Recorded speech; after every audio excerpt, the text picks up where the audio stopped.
പത്തരമാറ്റിൻ്റെ ഒരു പുതുപുത്തൻ എപ്പിസോഡിലേക്ക് എല്ലാവർക്കും സ്വാഗതം. ഇന്നത്തെ എപ്പിസോഡ് തുടങ്ങുമ്പോൾ തന്നെ അതുപോലെ ആദർശും നയനയും കൂടെ സംസാരിച്ചുകൊണ്ടിരിക്കുക. നിൻ്റെ ചേച്ചിയുടെ ജീവിതം ഞാൻ നശിപ്പിച്ചു എന്ന് നിനക്ക് തോന്നുന്നുണ്ടോ എന്ന് നയനയോട് ചോദിക്കുകയാണ് ആദർശ്. ഞാൻ ആട് ബ്ലോക്ക് ചെയ്ത് അവിടെ ജീവിതം നശിപ്പിച്ചു എന്ന് നിനക്ക് തോന്നുന്നുണ്ടോ എന്ന് ചോദിക്കും. അപ്പം നയന പറയും, ഒരിക്കലും ഇല്ല, ഞാൻ അങ്ങനെ എന്തെങ്കിലും ആദർശേട്ടനോട് ഇതുവരെ പറഞ്ഞിട്ടുണ്ടോ? സത്യം പറഞ്ഞാൽ ആദർശേട്ടൻ ചെയ്തതൊരു നല്ല കാര്യം തന്നെയാണ്. ഈ ലോകം മുഴുവൻ കാണുന്നതിന് മുമ്പ് അത് ബ്ലോക്ക് ചെയ്തത് ഏറ്റവും നല്ല കാര്യം തന്നെയാണെന്ന് നയന പറയുന്നു. ഇവിടെയാണ് ഞാൻ നിൻ്റെ അച്ഛനെയും അമ്മയും കുറ്റം പറയുന്നത്. കാരണം നിൻ്റെ അച്ഛനും അമ്മയാണ് അവളെ ഇങ്ങനെ ആക്കിയത്. നേരത്തെ എല്ലാ കാര്യങ്ങളും പറഞ്ഞ് മനസ്സിലാക്കിയിരുന്നെങ്കിൽ ഇത് സംഭവിക്കില്ലായിരുന്നു എന്ന് പറയുന്നു.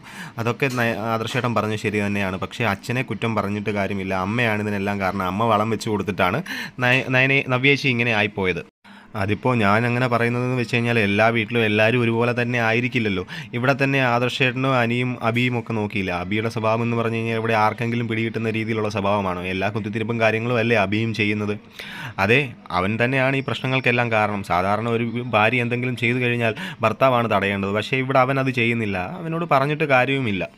എനിക്ക് തോന്നുന്നത് അബിയും ഇളയമ എല്ലാവരും കൂടെ ചേർന്നിട്ട് എങ്ങനെയെങ്കിലും ചേച്ചിയെ പുറത്താക്കാനുള്ള വഴിയാണ് നോക്കുന്നത്. അവരെ കുറ്റം പറഞ്ഞിട്ട് കാര്യമില്ല. നിൻ്റെ ചേച്ചി കാട്ടിക്കൂട്ടുന്ന അതുപോലെയുള്ള കാര്യങ്ങളല്ലേ. ഇപ്പോൾ തന്നെ അനാവശ്യമായി എത്ര ലക്ഷം രൂപയാണ് ഇവിടെ ചിലവായത്. അപ്പോൾ ഇത് പറഞ്ഞിട്ടൊന്നും കാര്യമില്ല. ആരെന്ത് പറഞ്ഞാലും അവർക്കൊന്നും മനസ്സിലാകാനും പോകുന്നില്ല. പിന്നെ വേറൊരു കാര്യം എന്താണെന്ന് വെച്ച് കഴിഞ്ഞാൽ, എൻ്റെ മുത്തശ്ശൻ്റെ അഭിമാനത്തിന് എന്തെങ്കിലും ക്ഷതമേക്കുന്ന രീതിയിൽ ഇവിടെ ഉണ്ടായാൽ ഞാനും അച്ഛനും വെറുതെ ഇരിക്കുമെന്ന് നീ കരുതണ്ട. എൻ്റെ അഭിപ്രായം എന്തായാലും മുത്തശ്ശൻ കേൾക്കാതിരിക്കില്ല. ഞാൻ വേറെ ഒന്നും നോക്കില്ല. ഇതിന് കൂടുതലായിട്ട് സംസാരിക്കാനൊന്നും നിൽക്കുന്നതല്ല. എൻ്റെ കൈ വിട്ട് കഴിഞ്ഞാൽ ഞാൻ എന്താ ചെയ്യുക എന്ന് എനിക്ക് തന്നെ അറിയാൻ പറ്റില്ല എന്ന് ആദർശ് ഇങ്ങനെ നയനയോട് പറയുന്നു. ഇത്രയൊക്കെ പറഞ്ഞതിന് ശേഷം ആദർശ് അങ്ങ് പോകുന്നു. തുറന്ന് കാണിക്കുന്നത് സിറ്റ് ഔട്ടിൽ ഇങ്ങനെ അബി ഇരിക്കും. അപ്പോൾ അവിടേക്ക് നവ്യ വരുന്നുണ്ട്. നവ്യയോട് പറയും, നവ്യ എന്തായാലും ആ പരസ്യം ബ്ലോക്ക് ചെയ്തത് കഷ്ടമായി പോയി എന്ന് പറയുന്നു. അതെ അബി, ആ പരസ്യം ഉണ്ടായിരുന്നെങ്കിൽ എനിക്ക് പണവും പ്രശസ്തിയും കിട്ടിയേനെ. അതിവിടെ പലർക്കും ഇഷ്ടമല്ല. അതിനു വേണ്ടിയിട്ടാണ് ഇങ്ങനെയൊക്കെ ചെയ്തത്. അതെ അതെ, എന്തായാലും നിനക്ക് പണവും പ്രശസ്തിയും ഉണ്ടാകും എന്നുള്ളത് ഇഷ്ടപ്പെടാത്ത പലരും ഇവിടെ ഉണ്ട്. അതാണ് ഇങ്ങനെ ചെയ്യാൻ കാരണമെന്നാണ് എനിക്ക് മനസ്സിലാകുന്നത്. നിനക്ക് പ്രശസ്തി ഉണ്ടാകുന്ന ഇഷ്ടപ്പെടാത്ത പലരും ഇവിടെ ഉണ്ട്. അതിലൊരാളാണ് നിൻ്റെ അനിയത്തി. അവളാണല്ലോ ഇപ്പോൾ അനന്തപുരിയിലെ കൊച്ചമ്മ. പക്ഷേ ഒരു കാര്യത്തിൽ അവൾക്ക് എന്തായാലും നിന്നെ തോൽപ്പിക്കാൻ പറ്റത്തില്ല, നിൻ്റെ സൗന്ദര്യത്തിൽ. പക്ഷേ എന്ത് ചെയ്യാനാ അബി, അത് മുളയിലെ നുള്ളിയില്ലേ എല്ലാവരും കൂടി. അപ്പോൾ ഇത് കേട്ടിട്ട് അബി പറയാം, അതൊന്നും പേടിക്കണ്ട, എന്തായാലും നിനക്ക് ഈ കാര്യത്തിൽ നല്ലൊരു ഭാവിയുണ്ട് അഭിനയത്തിൽ. നിനക്ക് ഒടുക്കത്തെ ഗ്ലാമർ അല്ലേ, പോരാത്തതിന് ഇത്രയും ഗ്ലാമറുള്ള നീ എന്തായാലും സൗത്ത് ഇന്ത്യയിലെ തന്നെ ഒരു അറിയപ്പെടുന്ന നടിയായി തീരും. ഇനിയിപ്പം അതിനെക്കുറിച്ചൊന്നും എന്നെ ഓർമ്മിപ്പിക്കാതിരിക്കുന്നതാണ് നല്ലത്. എൻ്റെ രക്തം ഇപ്പോൾ തന്നെ തിളയ്ക്കുന്നു. അപ്പോൾ അബി പറയാണ്, രക്തം തിളച്ചിട്ടൊന്നും ഒരു കാര്യമില്ല. നീ നിനക്ക് ഇഷ്ടമുള്ള രീതിയിൽ നടക്കണം, ഇഷ്ടമുള്ള വസ്ത്രം ധരിക്കണം. അതിന് ഭർത്താവായ എൻ്റെ എല്ലാ സപ്പോർട്ടും നിനക്കുണ്ടായിരിക്കുന്നതാണ്.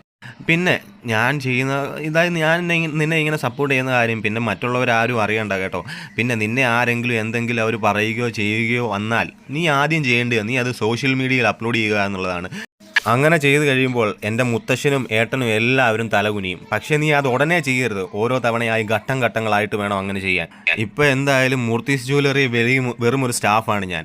അതിൻ്റെ എല്ലാ കാരണവും നിൻ്റെ അനിയത്തിയാണ്. അത് മനസ്സിലാക്കി അവളെ തകർക്കണം. അവളെ ഈ വീട്ടിൽ നിന്ന് എങ്ങനെയെങ്കിലും പുറത്താക്കണം. എന്നിട്ട് ചെയ്യേണ്ടത് എൻ്റെ ഏട്ടനെയും അവളെയും തമ്മിൽ തെറ്റിപ്പിരിക്കണം. എന്നിട്ട് നീ നിൻ്റെ മിടുക്ക് കാണിക്കണം. അതാണ് ഇനി നമ്മുടെ അടുത്ത ലക്ഷ്യം. അപ്പോൾ ഇത് കേട്ടിട്ട് നവ്യ പറയുക, നീ നോക്കിക്കോ അബി, എന്തായാലും ഈ എല്ലാവരും എന്നെ പുകഴ്ത്തുന്ന ഒരു ദിവസം വരും. എൻ്റെ പരസ്യം ബ്ലോക്ക് ചെയ്ത ആദർശിനെ ഞാൻ എന്തായാലും വെറുതെ വിടത്തില്ല. ഇപ്പോൾ ഞാൻ എന്തായാലും നിൻ്റെ ഭാര്യയാണ്. പക്ഷേ അതിനു മുമ്പ് അവൻ എന്നെ കണ്ടു മോഹിച്ചതാണ്. അതുകൊണ്ട് അവനെ കളഞ്ഞിട്ട് ഞാൻ നിന്നെ സ്വീകരിച്ചതിൻ്റെ അസൂയയാണ് അവന്. അപ്പോൾ ഇത് കേട്ടിട്ട് അബി പറയുകയാണ്, അതിന് സംശയം എന്താ, ഇപ്പോഴും അവൻ്റെ മനസ്സിൽ നീയാണ്. നിന്നെ ആർക്കാണ് ഇഷ്ടപ്പെടാത്തത്? നിൻ്റെ സൗന്ദര്യം അത്രയ്ക്കല്ലേ. ഇനിയിപ്പോൾ അവൻ 1000 ജന്മം തപസ്സിരുന്ന് പറഞ്ഞാലും അവൻ്റെ മുഖം എൻ്റെ മനസ്സിൽ ഒരു കാരണവശാലും പതിയില്ല. നിന്നെ മറന്ന് ഞാൻ വേറെ ആരെയും സ്നേഹിക്കില്ല. നീ എന്നും എൻ്റെ കൂടെ ഉണ്ടായിരിക്കില്ലേ അബി? ഞാൻ എപ്പോഴും നിൻ്റെ കൂടെയില്ലേ? നീ അല്ലേ എൻ്റെ എല്ലാം എന്ന് അബി പറയുന്നു. ശേഷം കാണിക്കുന്നത് കനകയുടെ വീടാണ്. കനകയുടെ വീട്ടിൽ മെമ്പറേയും കൂട്ടി പലിശക്കാരൻ വരികയാണ്. അപ്പോൾ മെമ്പറെ കൂട്ടിയിട്ട് വരുന്നതിൻ്റെ ഉദ്ദേശം എന്താണെന്ന് വെച്ച് കഴിഞ്ഞാൽ എങ്ങനെയെങ്കിലും ആ പൈസ മേടിച്ചെടുക്കുക എന്നുള്ളതാണ്. കാരണം ഈ ഇതുപോലെ പലിശക്കാരൻ പറയുന്നുണ്ട്, നീ നിൻ്റെ മോക്ക് ഇല്ലാത്ത ചടങ്ങിൻ്റെ പേരിൽ വളയിടിയിലൊക്കെ നടന്നില്ലേ, ആ പൈസ എനിക്ക് തന്നായിരുന്നുണ്ടെങ്കിൽ എൻ്റെ പലിശയെങ്കിലും ആകുമായിരുന്നല്ലോ.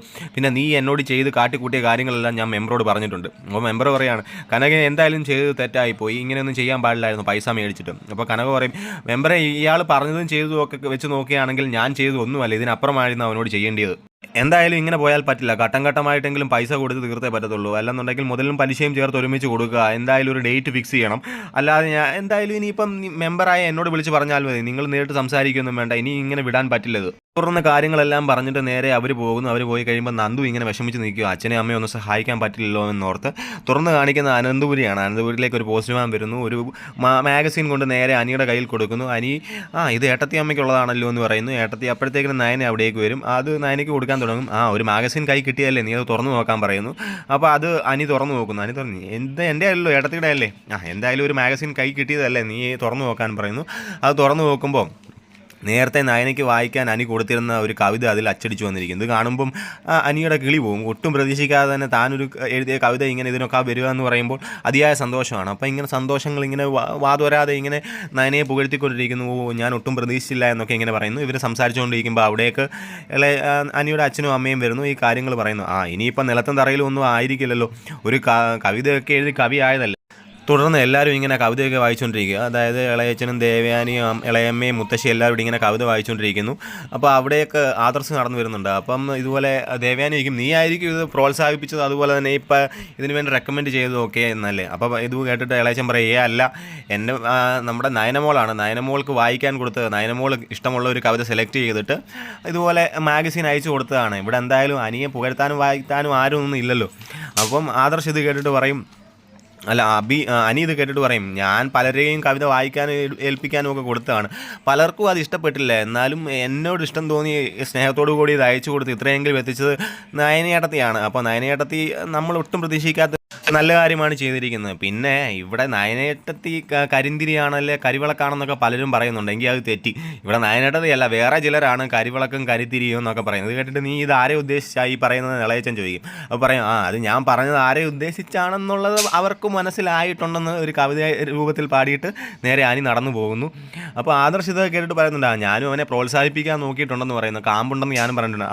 കാമ്പ് പഴുത്ത മാങ്ങയുടെ കാമ്പായിരിക്കും എന്ന് അനിയും പറയുന്നു. തുടർന്ന് അനി ഈ കവിതയുമായിട്ട് നന്ദുവിൻ്റെ അടുത്ത് പോവുകയാണ്. നന്ദുവിൻ്റെ അടുത്ത് ഈ കവിത കൊണ്ട് കാണിക്കുന്നുണ്ട്. അപ്പം നന്ദു ഇത് തുറന്നു നോക്കുന്നൊന്നുമില്ല, പിന്നെ നിർബന്ധിച്ചിട്ട് തുറന്നു നോക്കി കഴിയുമ്പോൾ ഈ കവിതയാണ് കാണുന്നത്. ഇങ്ങനെ ഒരു സൂക്കേട് ഉണ്ടായിരുന്നോ എന്ന് ചോദിക്കുന്നു. അപ്പോൾ ഇവരിങ്ങനെ ഇതിനെപ്പറ്റിയൊക്കെ സംസാരിച്ചുകൊണ്ടിരിക്കുന്നു. അനി കവിത ഇങ്ങനെ തുറന്ന് വായിക്കാനുള്ള ഇതൊക്കെ തുടങ്ങുമ്പോഴത്തേക്കിനും ഒരു പെൺകുട്ടി അതിലേക്കൂടെ നടന്നു വരും.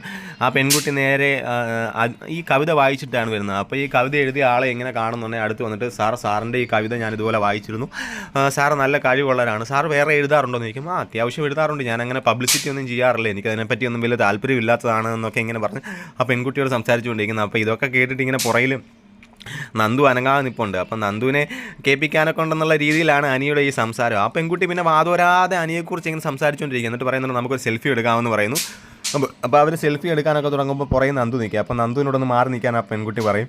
അപ്പോൾ അനിയും പറയും, ഒന്ന് മാറി നിൽക്കാൻ പറയുന്നു. അപ്പോൾ അവർ രണ്ടുപേരും മാറി നിന്ന് സെൽഫി എടുക്കുന്നു. അപ്പോൾ എന്നിട്ടിങ്ങനെ അനിയെ പുകഴ്ത്തിയിട്ട് ആ പെൺകുട്ടി പോകുന്നു. അപ്പോൾ തുടർന്ന് നന്ദു ഇത് കഴിഞ്ഞ് ചോദിക്കുന്നുണ്ട്, എത്ര രൂപ കൊടുത്തു ഈ ആരാധിക്കുക എന്ന് പറയുന്നു. അപ്പോൾ ചോദിക്കും, ഞാൻ ആർക്കും കാശ് കൊടുത്ത് ഇങ്ങനെ തരം താഴ്ന്ന പരിപാടി ഒന്നും ചെയ്യാറില്ല, അവരെൻ്റെ കവിത വായിച്ചിട്ട് വന്നതായിരിക്കും എന്നൊക്കെ പറയുന്നു. അപ്പോൾ ഇത് കേട്ടിട്ടുള്ളിൽ ഒരു ചിരിയോടെ നിൽക്കുന്ന നന്ദുവിനെ കാണിച്ചുകൊണ്ട് അന്നത്തെ എപ്പിസോഡ് അവസാനിക്കുന്നത്. തുടർന്ന് ഇതുപോലെ എപ്പിസോഡ് കാണുവാൻ നമ്മുടെ ചാനൽ സബ്സ്ക്രൈബ് ചെയ്ത് സപ്പോർട്ട് ചെയ്യുക. വീണ്ടും പുതിയ വീഡിയോയുമായി കാണും വരെ ബൈ.